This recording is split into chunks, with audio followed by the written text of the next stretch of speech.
विंध्याचल की तपस्या। ओंकार में परमेश्वर लिंग के प्रादुर्भाव और उसकी महिमा का वर्णन। ऋषियों ने कहा, महाभाग सूत जी, आपने अपने भक्त की रक्षा करने वाले महाकाल नामक शिवलिंग की बड़ी अद्भुत कथा सुनाई। अब कृपा करके चौथे ज्योतिर्लिंग का परिचय दीजिए। ओंकार तीर्थ में सर्वे पातकारी परमेश्वर का जो ज्योतिर्लिंग है उसके अविभाज्य की कथा सुनाइए। सूत जी बोले, मैं ऋषियों ओंकार तीर्थ में परमेश्वर संजक ज्योतिर्लिंग जिस प्रकार प्रकट हुआ वे मैं बताता हूँ, प्रेम से सुनो। एक समय की बात है, भगवान नारद मुनि गोकर्ण नामक शिव के समीप जा बड़ी भक्ति के साथ उनकी सेवा करने लगे। कुछ काल के बाद मुनि श्रेष्ठ वहां से गिरिराज विंध्याचल पर आए। वहां विद्या ने वहां खड़े बड़े आदर के साथ उनका पूजन किया। मेरे और यहाँ कुछ कभी किसी बात की कमी नहीं होती है, इस भाव को मन में लेकर विंध्याचल नारद जी के सामने खड़ा हो गया। उसकी वे अभिमान भरी बातें सुनकर अहंकार नाशक नारद मुनि लंबी सांस खींचकर चुपचाप खड़े रह गए। ये देख विंध्य पर्वत ने पूछा, आपने मेरे यहाँ कौन सी कमी देखी है? अब बात कौन कह रही? विंध्याचल पर्वत के और नारद जी के। वो बड़ा ही कर रही हो, कोई कर रही हो विंध्याचल पर्वत, वो क्यों आपने कई कमी कौन है? आपने मेरे यहाँ कौन सी कमी देखी है? आपके इस तरह लंबी सांसें खींचने का क्या कारण है? विंध्याचल पर्वत। नारद जी ने कहा, भैया तुम्हारे यहाँ सब कुछ है, फिर भी मेरू पर्वत तुमसे बहुत ऊंचा है। कई क्यों? सुमेर पर्वत तेरे से बहुत ऊंचा है। थारा में कमी तो कई को नहीं, पर थारू हारू ऊंचो पर्वत सुमेर पर्वत है। उसके शिखरों का विभाग देवताओं लोगों को भी पहुंचा हुआ है, किंतु तुम्हारे शिखर का भाग वहां कभी नहीं पहुंच सकता है। सूत जी कहते हैं, ऐसा कहकर नारद जी वहां से जिस तरह आए थे उसी तरह चल दिए। नारद जी को काम तो वैसे भंड भंड करा बाकुश हो, वन जार चुगलाया क्यों देख लग थारू ऊंचा वे कना गया। वो तो वह सब कुछ है अपने थारू वो ऊंचो कौन है? प्रसाद मिल वाला ही है नारद जी। बस प्रसाद मिल जाता है। परंतु विंध्य पर्वत मेरे जीवन आदि को धिक्कार है, ऐसा सोचता हुआ मन ही मन में संपक्ष हो उठा। अच्छा, अब मैं शिव विश्वनाथ भगवान शंभु की आराधना पूर्वक तपस्या करूंगा। ऐसा हार्दिक निश्चय करके वे भगवान शंकर की शरण में गया। तदंतर जहां साक्षात ओंकार की स्थिति है वहां प्रसन्नता पूर्वक जाकर उसने शिव की पार्थिव मूर्ति बनाई और 6 मास तक निरंतर शंभु की आराधना करके शिव के ज्ञान में तत्पर हो गए। वे अपनी तपस्या के शतान से हिला तक नहीं। विंध्याचल की ऐसी तपस्या देखकर पार्वती पति प्रसन्न हो गए।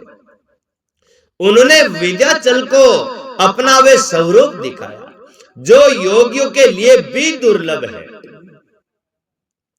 वे प्रसन्न हो उस समय उससे बोले, विंध्य तुम मनोवांछित वर मांग लो, मैं भक्तों के अभीष्ट वर देने वाला हूं और तुम्हारी तपस्या से प्रसन्न हूं।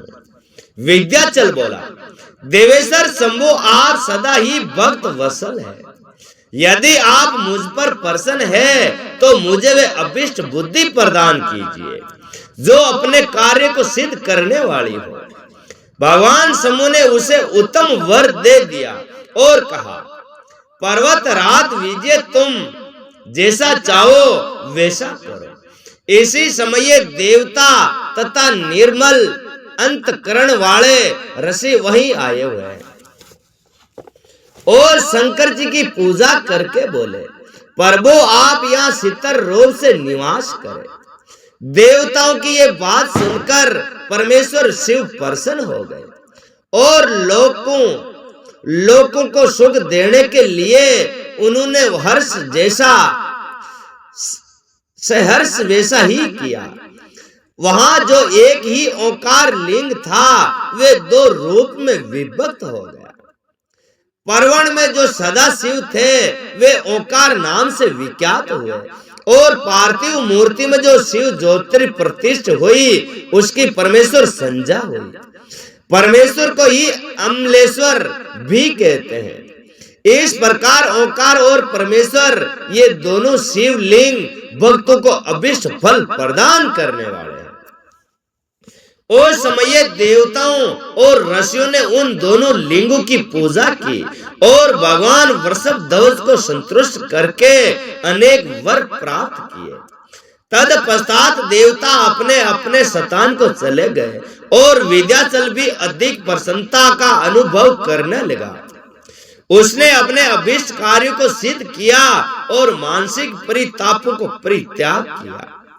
जो पुरुष इस प्रकार भगवान शंकर का पूजन करता है वे माता के गर्भ में फिर नहीं आता और अपने अभीष्ट फल को प्राप्त कर लेता है। ओंकारेश्वर बाबा की सेवा करवाऊं, पांचों जन्म नहीं लेना पड़ेगा, बस मोक्ष में जाओ, बार बार धरती पे नहीं आना पड़ेगा। अड्डाओ तो दुखी है, अड्डा तो की मतलब है ना जाने तो की है कोनी। मोटा मोटा राजा ही फरा गया, मोटा मोटा सेठी फरा गया तो अपनी कई गलती है, तो अब जाबा को मनक ने दो बाड़ी दुख है कि एक तो जन्मे जिज्ञा एक मरे जिज्ञा, बस वहां के ज्योति में ज्योत समा जाए, जन्म नहीं लेना। इसमें कोई संशय नहीं है।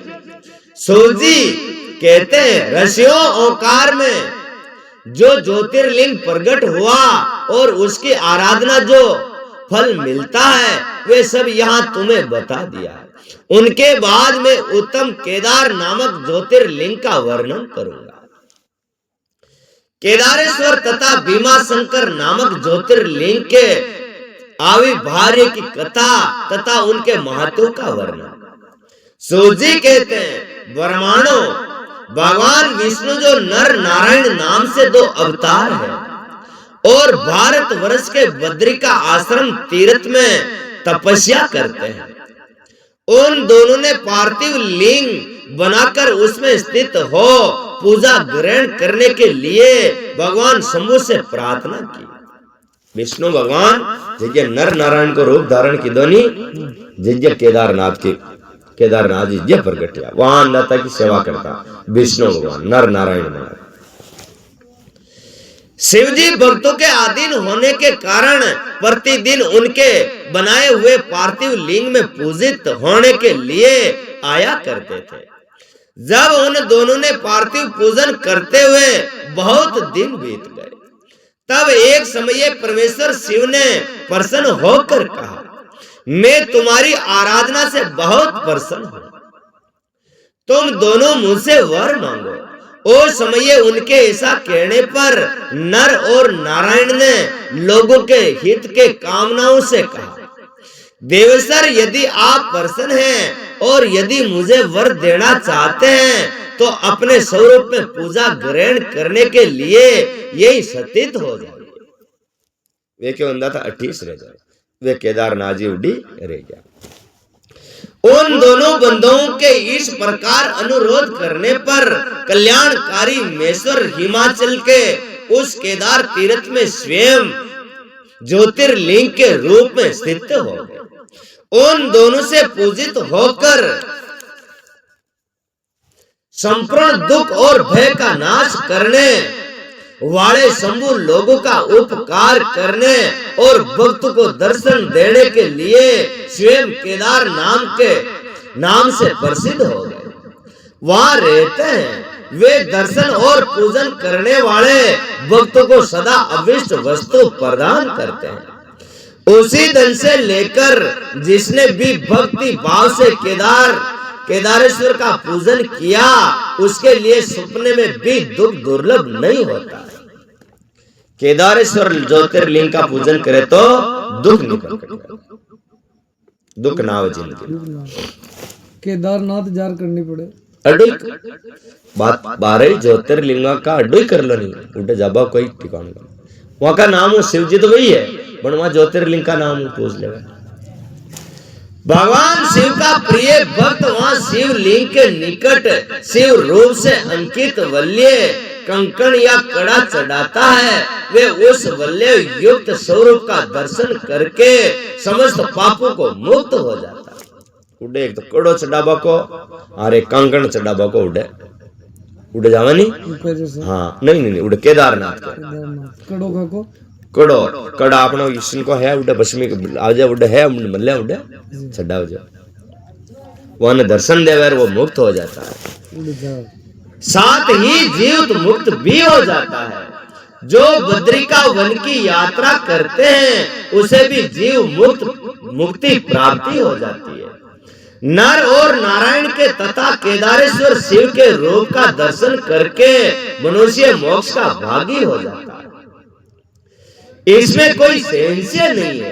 केदारेश्वर में भक्ति रखने वाले जो पुरुष वहां की यात्रा आरंभ उनके करके उनके पास तक पहुंच के पहले मार्ग में ही मर जाते हैं वे भी मोक्ष पा जाते हैं। अडो घरों निकल गया हर गड्डी गेला में मर भी ज्ञानी तो भी वहां को मोक्ष वे जावे। इसमें विचार करने की आवश्यकता नहीं है।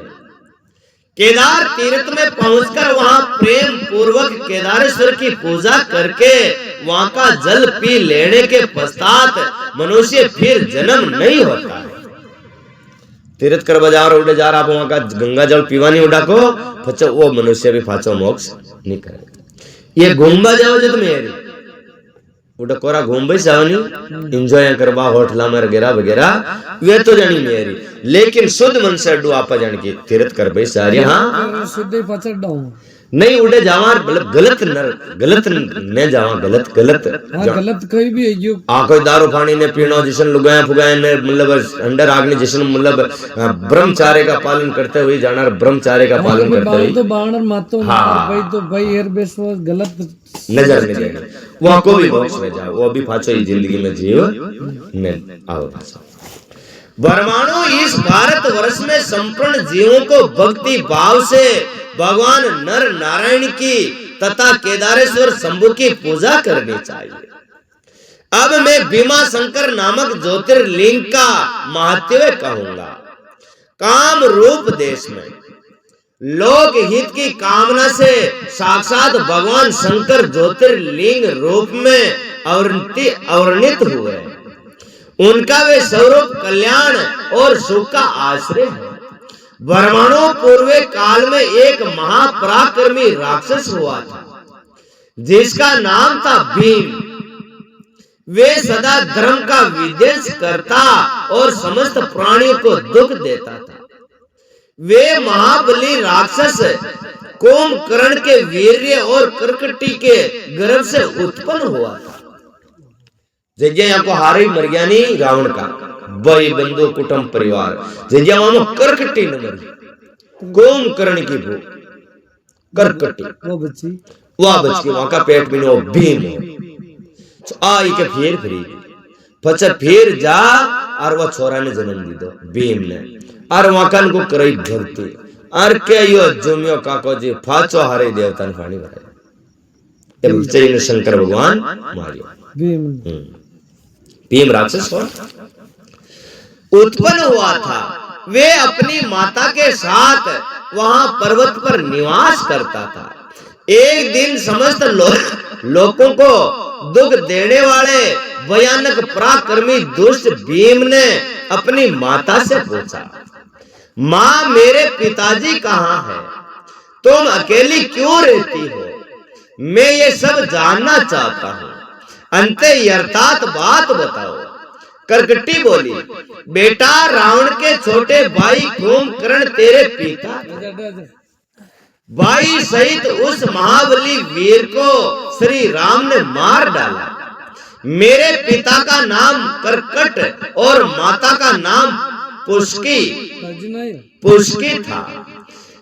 विराट मेरे पति जी ने पूर्वे काल में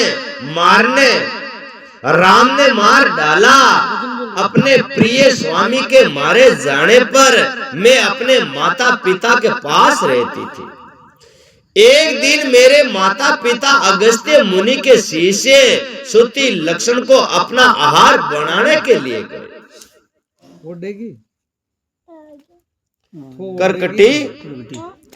करकटी का माता और पिता वे दो गया ने एक अगस्त मुनि का चेला ने खाबा फराया। श्रुति शरण को अपना आहार बनाने के लिए वह बुढ़े फराया गया। अब वो ने श्राप दे वे वो भीम खुण को बैठो क्या मतलब यहाँ रावण खावण के कोई बिचवानी वो कुंभकर्ण को बैठो वो बच गया। वे बड़े तपस्वी और महात्मा थे। उन्होंने कुपित होकर मेरे माता पिता को भस्म कर डाला। करकटी के मां ने और पिताजी ने वे दोनों मर गए। तब से मैं अकेली होकर बड़े दुख के साथ इस पर्वत पर रहने लगी। मेरा कोई अवलंब नहीं रह गया। मैं सहसाए और दुख से आतुर होकर यह निवास करती थी। इसी समय महान बल पराक्रम से संपन्न राक्षस कुंभकर्ण जो रावण के छोटे भाई थे यह आए। उन्होंने बलात् मेरे साथ समागम किया। फिर वे मुझे छोड़कर लंका चले गए। तत्पश्चात तुम्हारा जन्म हुआ। तुम भी पिता के समान ही महान बलवान और पराक्रमी हो। अब मैं तुम्हारे ही सहारा लेकर यहाँ काल संपेक्ष करती हूँ। सूजी कहते हैं ब्रह्मांड करकटी की ये बात सुनकर भयानक पराक्रमी भीम कुपित हो ये विचार करने लगा कि मैं विष्णु के साथ कैसा बर्ताव करूं। उन्होंने मेरे पिता को मार डाला। मेरे नाना नानी भी उनके भक्त के हाथ से मारे गए। विराट को भी उन्होंने ही मार डाला और इस प्रकार मुझे बहुत दुख दिया। यदि मैं अपने पिता का पुत्र हूं तो श्री हरि को अवश्य पीड़ा दूंगा। वो क्यों आप अभी अपने पिताजी का बेटा है नहीं तो ये अंधा थाना ने एक बार फाड़ी से पुराना कौन उनका है? ऐसा निश्चय करके भीम महान तप करने के लिए चला गया। उसने ब्रह्मा जी की प्रसन्नता के लिए 1000 वर्षों तक महान तप किया। 17,000 तक 1000 वर्ष तक तप की दो। तपस्या के साथ साथ वे मन ही मन में इष्ट देव का ध्यान किया करता था। तब लोग पिता में ब्रह्मा उसे वर देने के लिए गए और इस प्रकार बोले। ब्रह्मा जी ने कहा भीम मैं तुम पर प्रसन्न हूँ। तुम्हारी जो इच्छा हो उसके अनुसार वर मांगो। भीम बोला देवेश्वर कमलासन यदि आप प्रसन्न हैं और मुझे वर देना चाहते हैं तो आज मुझे ऐसा वर दीजिए जिसकी कहीं तुलना नहीं हो। कोई तुलना न हो ऐसे उन्होंने वर आज देना देवो। सूजी कहते हैं ऐसा कहकर उस राक्षस ने ब्रह्मा जी को नमस्कार किया और ब्रह्मा जी भी उसे अविष्ट वर देकर अपने धाम को चले गए। ब्रह्मा जी से अत्यंत बल पाकर राक्षस अपने घर को आया और माता को प्रणाम करके सिद्धता पूर्वक बड़े गर्व से बोला माँ अब तुम मेरा बल देखो। मैं इंद्र आदि देवताओं तथा इनकी सहायता करने वाले श्री हरि का महान सार कर डालूंगा। श्री हरि को मारना सबने अरे मारना को मारा ताता मारा कि घर मारने जाओ। अब मैं यूं ना हरि तक हरि खुलने के विष्णु भगवान ओके विष्णु तक को मारूंगा। ऐसा कहकर भयानक पराक्रमी भीम ने पहले इंद्र आदि देवताओं को जीता और उन सबको अपने अपने शतान से निकाल बाहर कर दिया। वहां का गरुण निकाल सब सीताराम सीताराम घर लाणो घर आया तो जगदा भाई लागे। तदंतर देवताओं की प्रार्थना से उनका पक्ष लेने वाले श्री हरि को भी उसने युद्ध में हरा दिया। फिर प्रसन्नता पूर्वक पृथ्वी को जीतना आरंभ कर दिया। सबसे पहले वे काम रूप देश के राजा सुदनीश को जीतने के लिए गया। वहां राजा के साथ उसका भयंकर युद्ध हुआ। दुष्ट असुर भीम ने वर्मा जी के दिए हुए वर के प्रभाव से शिव के आश्रित रहने वाले महावीर महाराज शत्रुसिंह का पराजित कर दिया। हरा दी दो भी कांगरू देश में। हाँ शिव जी हकीकत में प्रकट किया। हाँ उड़ा कांगरू देश में योड़ा, कांगरू देश में शिव जी प्रकट योड़ा। और सब सामग्रियों सहित उनका राज्य तथा क्षेत्र अपने अधिकार में कर लिया। भगवान शिव के प्रिय भक्त धर्म प्रेमी परम धर्मात्मा राजा को भी उसने कैद कर लिया और उनके पैरों में बेड़ी डालकर उन्हें एकांत सतान में बंद कर दिया। वहां उन्होंने भगवान की प्रति के लिए शिव की उत्तम पार्थिव मूर्ति बनाकर उसका भजन पूजन आरंभ कर दिया। कौन है वो? भगत जी। हाँ शिव भक्त होनी वो क्यों बंदा था तारे तो तारे दूजो भीमो तो भाचा नाग भेड़िया और नाग दो कई करे। उन्होंने बारंबार गंगा जी की स्तुति की और मानसिक शतान आदि करके पार्थिव पूजन की विधि से शंकर की पूजा संपन्न की। विधि पूर्वक भगवान शिव का ध्यान करके वे प्रवण युक्त पंचाक्षर मंत्र ओम नमः ये मंत्र को जाप की दो। ओम नमः ओम नमः ओम नमः शिवाय का जप करने लगे। तब उन्हें दूसरा कोई काम करने के लिए अवकाश नहीं मिलता था। उन दिनों उनकी साध्वी पत्नी राज वल्लभा दक्षिणा प्रेम पूर्वक पार्थिव पूजन किया करती थी। वे दंपति अन्य भाव से भक्तों का कल्याण करने के लिए भगवान शंकर का भजन करते थे और प्रतिदिन उन्हीं का आराधना में तत्पर रहते थे। इधर वे राक्षस वर के अभिमान से मोहित हो यज्ञ कर्म आदि सब धर्म का लोप करने लगा। यज्ञ ने बाधे तो द्रम ने बाधे तो कोई भी बामण फामणा ने देख तो सल्टा दे तो बस खा पी जाता। वो क्यों धर्म ध्यान तो करने को नहीं। हाँ और सबसे कहने लगा तुम लोग सब कुछ मुझे ही दो। मैं ऋषियों दूर आत्मा राक्षस की बहुत बड़ी सेना साथ ले उसने सारी पृथ्वी को अपने बस में कर लिया। वे वेदों शास्त्रों स्मृतियों और पुराणों में बताए हुए धर्म का लोप करके शक्तिशाली होने के कारण सबका स्वयं ही उपभोग करने लगा। वो क्योंकि जतरी भी चीजा चढ़नी वो अड्डे चढ़ाओगा आपने। हाँ दूजा अंदा तक कई न चढ़नी। तब अब इके राम जी के डर गया। अब राम जी तो विष्णु है भगवान है वो मान के भगा देता माने तो सब भगा देता ये मौका तो एक बाबूजी सोरी बिछा दूजो तो सल्टा दे हारन। हां जिजे तो मामा रावण पीछे तो वो बारी वो। हां बाबूजी उठाई ने काम। तब सब देवता तथा ऋषि अत्यंत पीड़ित हो महाकोशी के तट पर गए, कोशी की नदी पे, और शिव का आराधन तथा सतवन करने लगे। उनके इस प्रकार स्तुति करने पर भगवान शिव अत्यंत प्रसन्न हो देवताओं से बोले, देवगण तथा मैं ऋषियों मैं प्रसन्न हूँ, वर मांगो, तुम्हारे कौन सा कार्य सिद्ध करो।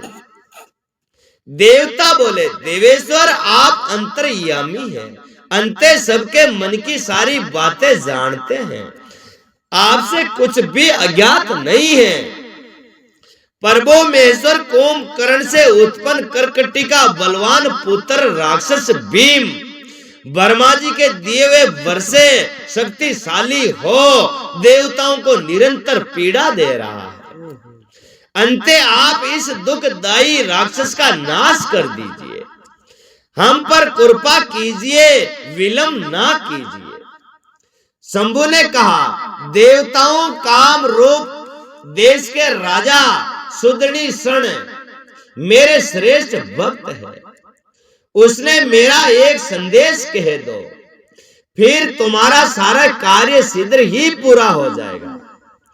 उससे कहना, काम रूप देश के अधिपति महाराज सुदनी सण प्रभु, तुम मेरे विशेष भक्त हो, अंते प्रेम पूर्वक मेरा भजन करो।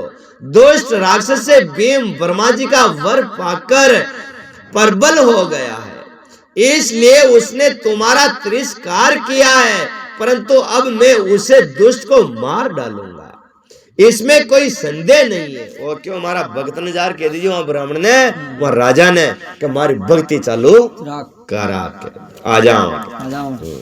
कोई पकी नहीं रहे उन्हें। सोजी कहते हैं, ब्राह्मणों तब उन सब देवताओं ने प्रसन्नता पूर्वक वहां जाकर उन महाराज से शंभु की कही हुई सारी बातें कह सुनाई। उसने वे संदेश कहकर देवताओं और महर्षि को बड़ा आनंद प्राप्त हुआ और वे सबके सब शीघ्र ही अपने आश्रम को चले गए। इधर भगवान शिव भी अपने गणों को साथ ले लोक हित की कामना से अपने भक्त की रक्षा करने के लिए सादर उनके निकट गए और गुप्त रूप से वही ठहर गए। इसी समय काम रूप नरेश पार्थिव शिव के सामने गाढ़ा ध्यान लगाना आरंभ किया। इसमें से ही किसी ने राक्षस से जाकर कह दिया कि वे राजा तुम्हारे नाश के लिए कोई पुरुषचरण चरण कर रहे हैं। कोई जार खेदोगो राजा थाने मारवा बात खीर की तंत्र मंत्र कर रही हो। अब वो आयो काका जी ले तरवार। ये समाचार सुनते हुए राक्षस कुपित हो उठा और उनको मार डालने की इच्छा से नंगी तलवार हाथ में लिए राजा के पास गए और पार्थिव आदि जो सामग्री स्थित थी उसे देखकर तथा उसके प्रयोजन और सत रूप को समझकर राक्षस ने यही माना कि राजा मेरे लिए कुछ कर रहा है। अंते सब सामग्रियों सहित इस नरेश को मैं बलपूर्वक अभी नष्ट कर देता हूं। ऐसा विचार कर उस महाक्रोधी राक्षस ने राजा को बहुत डांटा और पूछा, क्या कर रहे हो? राजा ने भगवान शंकर पर रक्षा का भार सौंपकर कहा, मैं चराचर जगत के स्वामी भगवान शिव का पूजन करता हूं।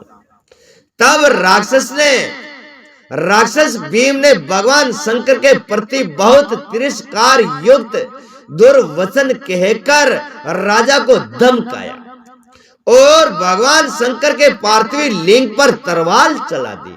तलवार बादी थी कौन का उभरे पार्थिव लिंग पे। और क्यों तारा शंकर ने, मैं देखोगे ये तलवार उस पार्थिव लिंग का स्पर्श भी नहीं कर पाई कि उसे साक्षात भगवान श्री हर वहां प्रकट हो गए और बोले, देखो मैं भीमेश्वर हूं और अपने भक्त की रक्षा के लिए प्रकट हुआ हूं।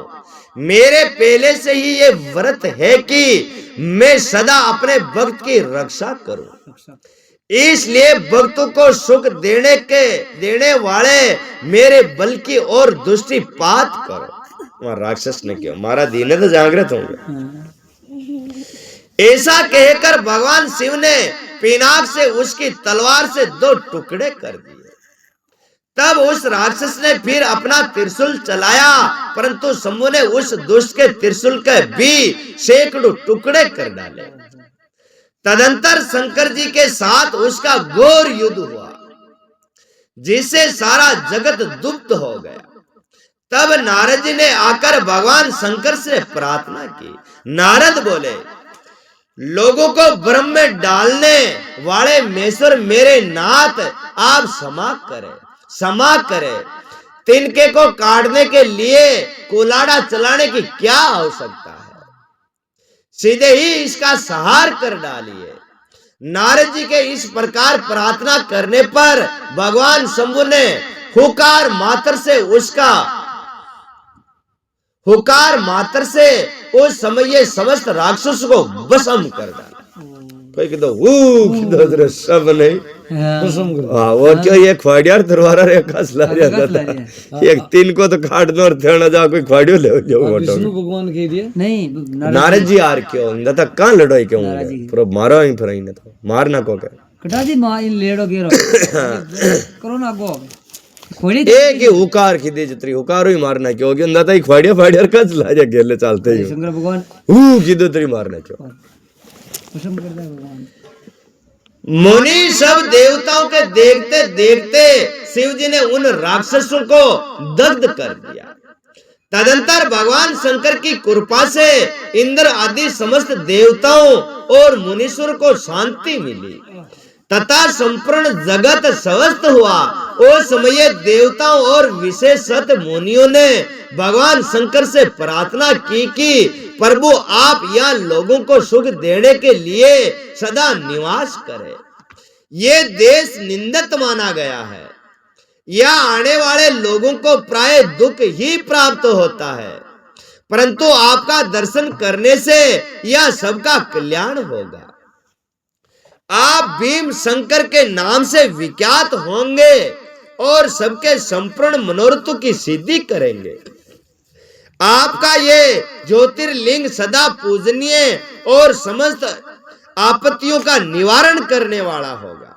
सोजी कहते हैं परमाणु उनके इस प्रकार प्रार्थना करने पर लोक हितकारी एवं भक्त वसल परम सौ तंत्र शिव प्रसन्नता पूर्वक वही स्थित हो गए।